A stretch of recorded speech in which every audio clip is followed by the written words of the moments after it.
두 번째 문제입니다. 문제 잘 한번 읽어보세요. 이 문제는 부하 변동에 따른 진상용 콘덴서를 제어함으로써 역류를 높게 유지하여야 한다. 또 전기 설비의 효율적인 사용을 위해 필요한 양의 콘덴서를 공급하기 위해 제어 방식을 사용하게 된다. 제어에 이용되는 요소에 따른 제어 방식의 종류 4가지를 써라. 이 문제 산업기사에서 나왔고요. 기사에도 23년도 출제가 되었습니다. 먼저 역률 개선이라고 하는 것을 여러분들 알고 있어야 되죠. 역률 개선을 하게 된다는 것은 부하와 병렬로 콘덴서를 투입해서 역률을 개선한다. 이런 정도의 의미를 기억하고 있겠죠. 지금 보고 있는 것이 전력용 콘덴서고요. 지금 여기에 보면 부하가 있습니다. 이 부하와 병렬로 콘덴서를 연결해서 여기에 있는 이 부분, 뒤진 무효 전력을 앞선 무효 전력으로 보상하는 거죠. 그래서 역률을 개선한다. 이렇게 기억하는 겁니다. 그래서 역률을 개선하게 되면 콘덴서 용량은 이렇게 되는 거잖아요. 이 공식은 꼭 기억해야 되는 식 중에 하나죠. 역률을 개선한다는 것은 바로 이 용량을 구하는 건데요. 이 용량을 구하는 방법을 여러분들 이해를 해야 돼요. 결국 역률을 개선한다. 역률 개선의 원리는 무엇이냐라고 하면 무효 전력을 줄여주는 거예요. 원래 전력이 존재하죠.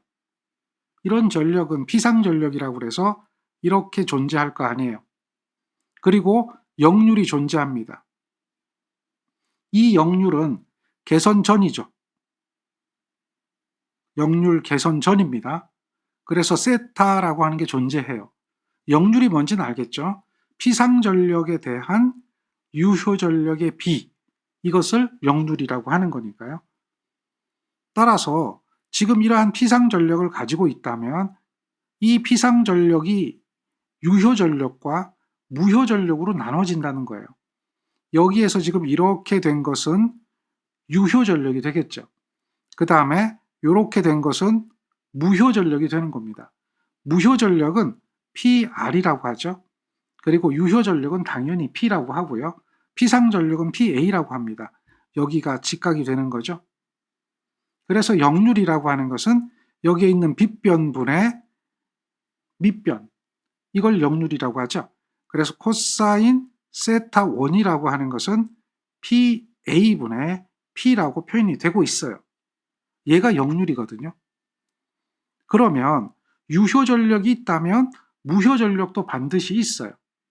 무효 전력은 어떻게 계산합니까? 이 무효 전력이라고 하는 것은 피상 전력에다가 무효율을 곱해주면 얘는 무효 전력이 되는 거예요. 그러면 여기에 있는 이 피상 전력은 어떻게 계산이 되죠? 피상 전력이라고 하는 것은 바꿔주면 되겠죠. 유효 전력을 코사인으로 나눠주는 거예요. 여기에서는 이게 1이죠. 세타각 1. 그러면 유효 전력을 코사인으로 나눠준 것, 이게 피상 전력이라면 이것을 여기다 대입하는 거죠. 그러면 PR이라는 값을 계산할 수가 있거든요. 이것은 어떻게 되죠? 이렇게 된 것을, 요거잖아요. 요거 뭘 곱해줘요? 사인의 세타를 곱하는 거죠. 이렇게 곱해주면 얘가 무효 전력인 거예요. 유효 전력이 존재하고 무효 전력을 구할 수가 있는 거죠. 이렇게 되는 것은 얘는 P에다가 이렇게 얘기해요. 사인이 위로, 코사인이 아래로. 그래서 사인의 세타 1, 코사인의 세타 1 이렇게 표현하죠. 그런데 코사인 분의 사인이 뭐가 되는 거죠? 코사인 분의 사인이 탄젠트 값이 되는 거죠. 얘가 무효 전력인 거예요.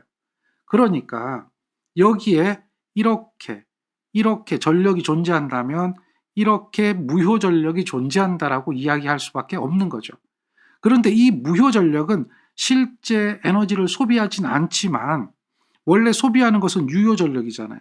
일을 하는 거잖아요. 그런데 얘는 소비하지 않고 일도 안 하지만 손실을 발생시키는 그런 전력이란 말이에요. 그래서 이 전력이 크면 역률이 나빠져서, 역률이라고 하는 것은 일률이라고 하는 거잖아요. 일률이 나빠져서 그만큼 손실을 많이 발생하게 되는 그런 부분이 되는 거예요. 따라서 여기에 있는 무효 전력, 여기에 있는 이 사용하지 않는 전력, 이것을 줄여야 되잖아요. 그런데 이 전력은 어떤 전력이라고요? 늦은, 뒤진 무효 전력이에요. 뒤진 무효 전력을 만들어내는 것들은 어떤 거죠? 코일과 관련된 성분, 이런 것들이 뒤진 무효 전력을 만드는 성분이죠.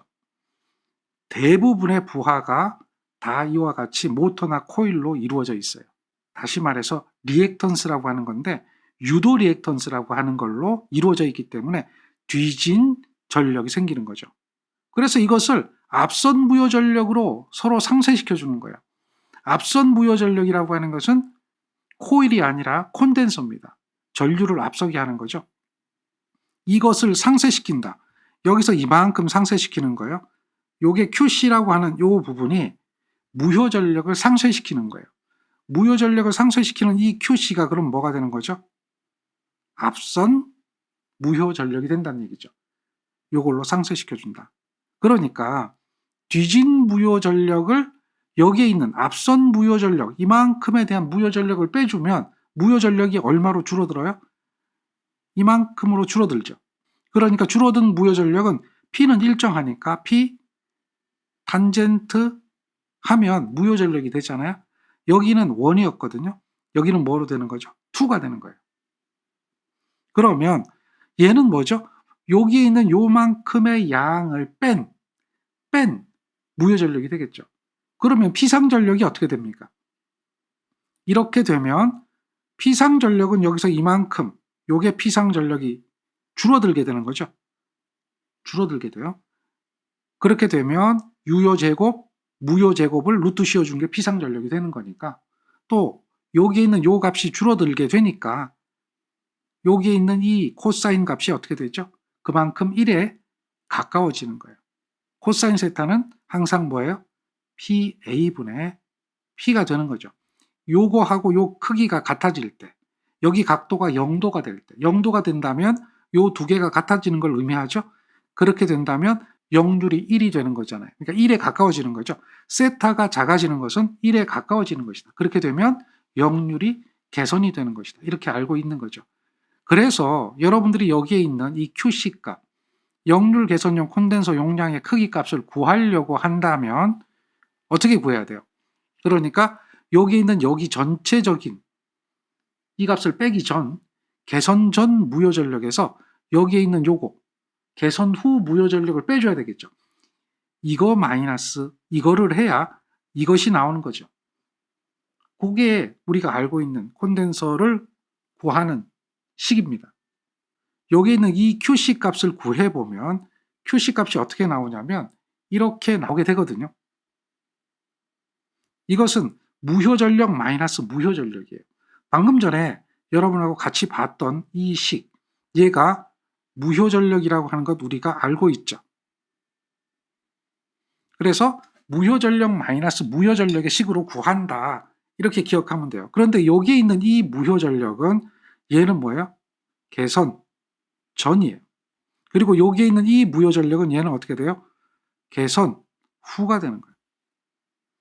개선 전 무효 전력에서 개선 후 무효 전력을 빼주면 그것이 뭐가 되는 거죠? 그것이 역률 개선용 콘덴서 용량이 된다라고 하는 겁니다. 그래서 여기에 있는 P 값을 앞으로 이렇게 묶어내면 이렇게 되겠죠. 탄젠트 세타 1 마이너스 탄젠트 세타 2로 여기에 대한 무효 전력이니까 K 바거든요. 그런데 뭐로 표현하죠? KVA로 표현한다라고 하는 것 알 수가 있어요. 왜 KVA가 되나요? 이렇게 보면 돼요. 조금 전에 무효 전력이라고 하는 게 이렇게 해서 계산이 되는 거잖아요. 그런데 콘덴서는, 여기 나오는 이런 콘덴서는 사인 세타가 1인 부하입니다. 사인 세타가 1이에요. 그러면 역률은 어떻게 되죠? 역률은 0인 부하입니다. 그게 콘덴서예요. 그러니까 사인 세타가 요 값이 1이면 얘가 어떻게 되죠? PA하고 PR하고 같아지죠. 그러니까 얘는 단위가 KVA고 얘는 단위가 K바잖아요. 똑같으니까 이거보다는 이걸로 써왔다. 이렇게 기억하면 돼요. 콘덴서 용량의 단위는 그래서 무효 전력이 1이기 때문에 KVA라고 해도 무방하고요. 실제 관습적으로 KVA를 사용하고 있습니다. 요 식을 잘 기억해야 되겠죠. 그런데 말입니다. 자, 우리가 이제 콘덴서를 투입을 한다고 그랬잖아요. 콘덴서를 투입을 하게 될 때 여기 부하가 변하면 여기에 있는 콘덴서도 변해야 되겠죠. 그게 당연한 얘기죠. 여기 부하가 변할 때 여기 콘덴서가 변해야 된다. 그런데 여기 부하가 변할 때 계기를 육안으로 확인하고 여기에 있는 콘덴서를 수동으로 투입하거나 개방한다. 뭐 이렇게 되면 굉장히 번거롭겠죠. 따라서 이것을 자동으로 투입 및 개방을 해보자라고 하는 겁니다. 여기 보면 이제 콘덴서 제어 방식이라고 하는 게 나와요. 이 콘덴서 제어 방식은 수동으로 투입 개방 명령을 내리는 게 아니라 지가 알아서 자동으로 부하 변화에 따라서 콘덴서가 붙어서 역류를 개선하고 과보상 되지 않게 콘덴서가 떨어지고 뭐 이런 겁니다. 부하가 줄어들었는데 콘덴서는 계속 붙어 있다면 무효 전력만 공급하게 되면 무효 전력이 얼마 없는데 무효 전력을 계속해서 많이 공급하게 되면 콘덴서를 투입하게 되면 과보상이라고 하는 게 나오잖아요. 과진상. 원래 이제 부하는 진상 상태가 아닌 지상 상태로 운전해야 되잖아요. 그런데 과진상 상태가 되면 안 되기 때문에 부하 변화에 따라서 콘덴서를 자동으로 투입하거나 자동으로 빼줘야 됩니다. 자동으로 하려면 역률이 얼마인지 알아야 자동으로 투입 및 개방을 할 거 아닙니까? 그러면 역률이 어떻게 변하는지를 파악을 해야 되는데 그 파악하는 방법이 여러 가지가 있다는 거예요. 자, 첫 번째, 수전점에 대한 무효 전력의 변화를 센싱하는 겁니다. 무효 전력이 바뀌면 역률이 바뀔 거구나. 그러니까 무효 전력이 늘어났을 때 콘덴서를 투입하고 무효 전력이 줄어들었을 때 콘덴서를 개방한다. 뭐 이런 거죠. 그러니까 수전점 무효 전력을 센싱해서 콘덴서를 투입 및 개방하는 방식이 있다. 이것을 수전점 무효 전력에 의한 제어 방식이라고 하는 겁니다. 그 다음에 수전점의 역률이 변화되는 걸 직접 센싱하는 거예요. 역률이 어떻게 바뀌는 걸 확인하는 거죠. 그래서 콘덴서를 투입 개방한다. 이것을 뭐라고 하는 거예요? 수전점 역률에 의한 제어 방식이라고 하는 겁니다. 그 다음 역률이 바뀌면 임피던스가 크고 전압 변동률이 큰 계통에서는 전압이 바뀐다는 거예요. 따라서 전압이 바뀌는 부분을 센싱하는 거죠. 모선 전압을 센싱해서 모선 전압에 의해 가지고 콘덴서를 투입 개방할 수가 있다. 그래서 이것을 뭐라고 하는 거예요? 모선 전압에 의한 제어. 얘는 역률 개선의 목적보다는 오히려 전압 강화를 줄이는 그런 목적으로 쓰는 경우가 더 많죠. 그 다음 하루의 부하 패턴이 일정한 경우가 있어요. 늘 똑같은 시간에 똑같은 부하가 들어가고 똑같은 부하가 빠지고 하는 거예요. 그러면 동일한 시간, 하루 중에 일정한 시간은 역률이 나쁜 시간이고 하루 중 일정한 시간은 역률이 좋은 시간이에요. 그렇게 일정한 시간에 역률이 나쁜 시간에 콘덴서를 투입하고 역률이 좋아지면 콘덴서를 뺄 수가 있어요. 어떻게? 프로그램을 이용해서. 부하 변동이 일정하니까 이거는 프로그램 제어를 할 수가 있겠구나 라고 하는 거죠. 그랬을 때 프로그램에 의한 제어 방식이 있다라고 하는 거예요. 그 다음 역률이 나쁜 부하가 한정이 되어 있는 경우가 있어요. 예를 들면 전동기 하나만 쓰는 경우예요. 그런데 이 전동기만 투입하면 역률이 떨어지거든요. 그러면 그 전동기 투입됐을 때 콘덴서 투입해라. 이렇게 되는 거죠. 그렇게 얘기할 때는 특정 부하 개폐에 의한 제어라고 이야기할 수가 있어요. 그 다음에 역률이 나빠지면 부하 전류가 증가하게 되는 거예요. 부하 전류가 증가하게 된다면 그러면 부하 전류의 흐름을 가지고 역률을 찾아낼 수 있는 부하라면 그렇다면 부하 전류에 의한 제어도 할 수가 있다는 거죠. 이렇게 자동 제어를 할 수 있는 경우가 대략 한 6가지가 되는 겁니다. 여기 부분 한번 잘 읽어보세요.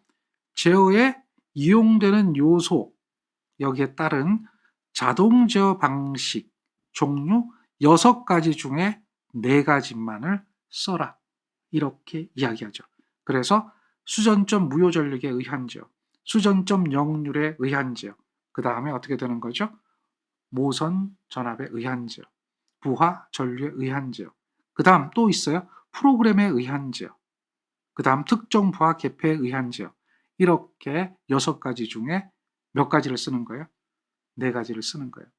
아직까지 특징이나 적용 부하는 나오진 않았어요. 그런데 이 문제를 조금 더 지저분하게 문제를 만들어서 출제를 한다면 이러한 콘덴서 제어 방식이 어디에 적용되는지 적용되는 개소를 써라. 뭐 이렇게 얘기해 볼 수도 있겠죠. 그건 이제 예측하는 거고요.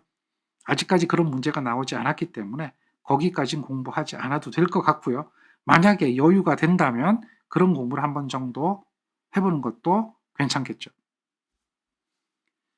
이 내용도 한번 여러분들이 공부를 하고 가야 되는 거예요. 다음 역률 개선을 했을 때 역률 개선의 효과 3가지를 써라. 이렇게 물어보는 문제 많이 있죠. 그 다음에 역률을 과보상하면 어떤 문제점이 있는가 3가지를 써라. 뭐 이렇게 얘기하는 문제도 많죠. 그러니까 역률 개선의 효과. 일단 역률 개선의 목적은 이거거든요.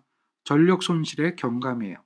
그러니까 변압기와 배전선에 대한 전력 손실의 경감이 주 목적이 되는데 그 외에도 전압 강화를 감소하거나 또는 역률을 개선함으로써 전원 설비 용량, 변압기 용량에 여유가 생긴다거나 그로 인해서 손실이 줄어드니까 전기 요금이 줄어든다거나 하는 좋은 점들이 있겠죠. 그것이 역률 개선의 효과고요.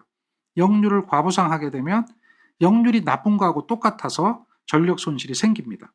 그리고 과진상 현상, 페란티 현상 같은 경우가 생기죠. 그러니까 전압이 올라가게 되는 페란티 현상이라고 하는 것, 이것은 수전단 전압이 송전단 전압보다 높아지는 거잖아요. 그런 현상이 생긴다는 거죠. 그 다음에 역률을 개선하면 이런 여유가 생기는데 여기는 여유가 줄어들게 되죠. 역률이 과보상하면 역률이 나빠지는 거하고 똑같아서 여유가 감소하게 되고 그로 인해서 과부하가 생기게 되고 그런 문제가 생기겠죠. 그 다음에 고조파 공진 현상이 생깁니다. 고조파 공진 현상이 생겨서 고조파 전류가 공진 때문에 확대되어지는 거죠. 그래서 고조파 왜곡이 증대되는 현상도 나타난다. 이런 것들은 역률이 지나치게 올라가게 되면 나타나는 문제점이다. 이 정도로 기억하면 되겠죠. 이런 문제도 시험에 나옵니다. 자, 3번째 문제를 풀려면 여러분들은 수용률, 부등률, 부하율의 개념 이걸 기억해야 돼요. 일단 여러분한테 기억하라고 하는 부분은 이런 의미도 당연히 기억해야 됩니다. 부하율의 의미. 그런데 일단 부하율이 뭔지 기억해야 돼요. 부하율은 평균 전력을 최대 전력으로 나눈다. 이렇게 기억하면 되고요. 평균 전력은 어떻게 계산합니까? 평균 전력이라고 하는 것은 얘는 전력량이라고 하는 게 있죠. 전력량이라고 하는 것을 무엇으로 나눠줘야 되죠? 시간으로 나눠줘야 되겠죠. 그게 평균 전력이에요. 전력량, 전력 곱하기 시간이 되겠죠. 그것을 시간으로 나눈다. 그래서 평균 전력 킬로와트가 되는 겁니다. 요거 기억해야 돼요. 그 다음 여러분들이 또 기억해야 되는 게 수용률이라고 하는 게 있죠. 수용률은 이렇게 수용률을 기억하고요. 이것이 변압기 용량의 기준이에요. 전원 설비 용량이죠. 부하가 하나 있을 때, 설비가 부등률이 없을 때 변압기 용량은 이걸로 구합니다. 최대 수요 전력. 자, 요거 하나 기억하고요. 그 다음 부등률. 얘는 이제 부하가 여러 개 있을 때 이야기하는 거죠. 부등률은 개별, 합성 최대 이렇게 얘기하죠. 그랬을 때 개별이라고 하는 것은 여러 개의 부하가 존재한다. 그랬을 때 그 여러 개 부하의 최대가 각각 존재하니까 그 개별의 최대 합을 합성의 최대로 나눠주면 걔가 부등률이 된다. 그리고 합성 최대는 결국 뭐예요? 합성 최대 수용 전력보다 큰 변압기 용량을 선정해야 된다. 부하가 하나 있다면 최대 수요 전력보다 큰 변압기 용량을 선정해야 된다. 뭐 이렇게 기억하잖아요. 지금 이야기하는 이 3가지는 무조건 하고 알고 있어야 돼요. 자, 지금 이렇게 부하가 보이잖아요. 그러면 부하가 몇 개가 있죠? 하나, 둘, 3개가 있죠. 자, 그러면 이 세 개의 부하가 존재하면 부등률이 존재한다라고 하는 거잖아요. 그러면 우리 이 세 개의 부하를 가지고 간단하게 부등률을 한번 구해보죠. 개별 최대가 어떻게 되는가 한번 보세요. 최대가 있는 건데 개별적으로 있다 그랬잖아요. 그러면 먼저 A에 대한 부하를 봐보세요. A에 대한 것을 보면 이렇게 되어진 게 A잖아요. 그러니까 지금 여기에 있는 이 부분이 얼마입니까? 요게 9지요. 얘가 A의 최대 전력이 되는 거예요. 9 곱하기 10의 3승의 킬로와트입니다. 이렇게 되어 있죠. 그러니까 A의 최대가 되는 거예요. 그 다음 점 찍은 게 B잖아요. 점선의 B인데 여기가 B의 최대가 되겠죠. 보니까 7 곱하기 10의 3승의 킬로와트만큼이 얘는 뭐예요? B의 최대예요. C의 최대는 요거네요. 이렇게 가보면 C의 최대는 여기가 되는데 얘는 얼마죠? 6입니다. 6 곱하기 10의 3승의 킬로와트가 C의 최대예요. 그래서 이 세 가지를 뭐라고 얘기하는 거죠? 개별 최대라고 이야기하는 거예요. 그 다음 합성 최대는 어떤 거냐면 합성 최대는 시간을 보세요.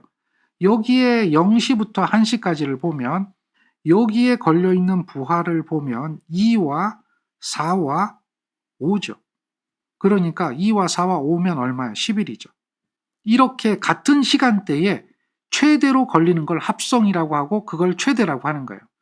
그러면 지금 얘는 합성인데 최대가 될 이유는 없죠. 왜냐하면 이거 아니면 이거에서 최대가 나타날 테니까요. 자, 육안으로 봐도 어디 부분이 최대가 될 것 같아요? 지금 보니까 여기 최대 있죠. 그 다음 여기 최대 있죠. 그러니까 여기 최대 있는데 일단 두 개가 최대가 모였으니까 9하고 7하고 다음 4입니다. 이렇게 된다면 합성 최대는 얼마일까요? 요거 이제 합성을 한번 해보시는 거예요. 9, 4, 7을 더해주면 얼마 나오죠? 얘는 20이죠. 여기 요 시간대 10시에서 12시에 얼마 나와요? 20이 나와요. 그 다음 거 한번 봐봐요.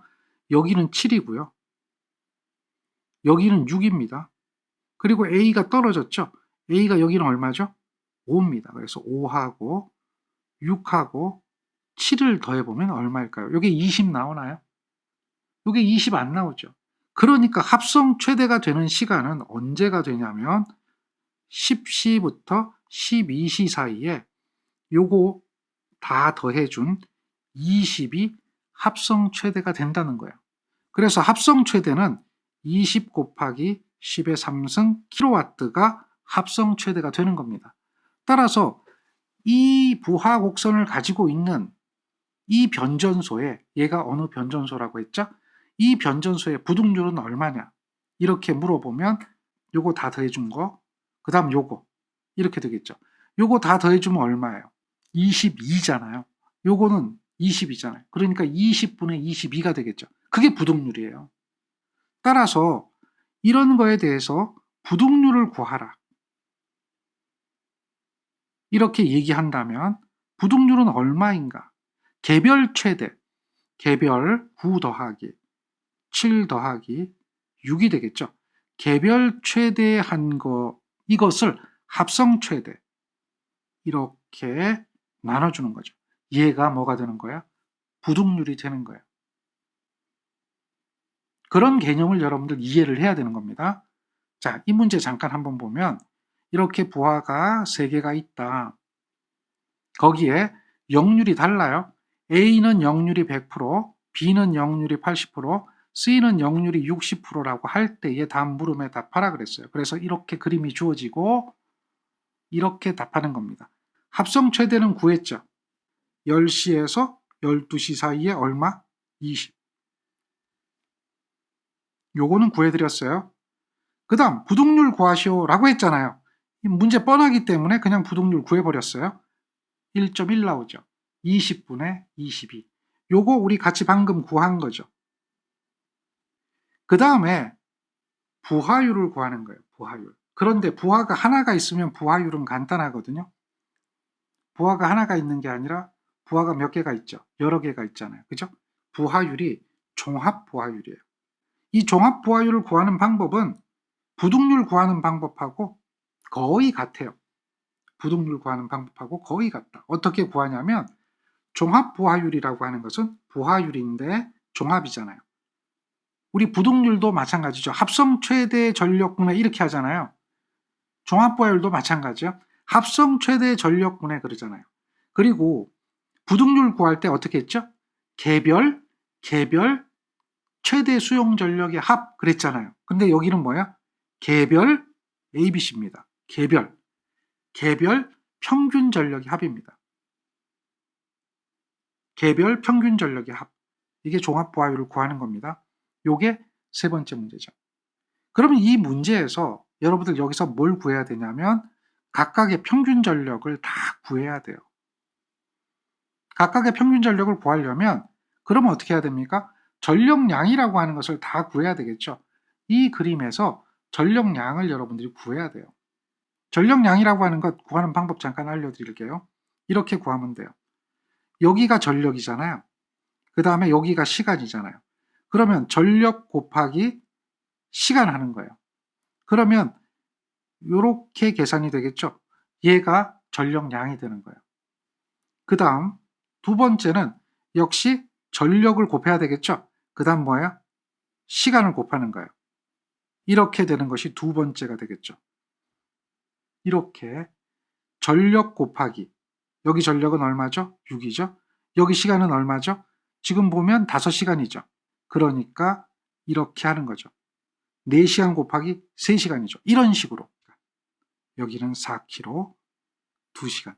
그래서 이거 더하기, 이거 더하기, 이거 더하기, 이거 더하기, 이거 하면 이것을 다 더해주면 뭐가 되는 거예요?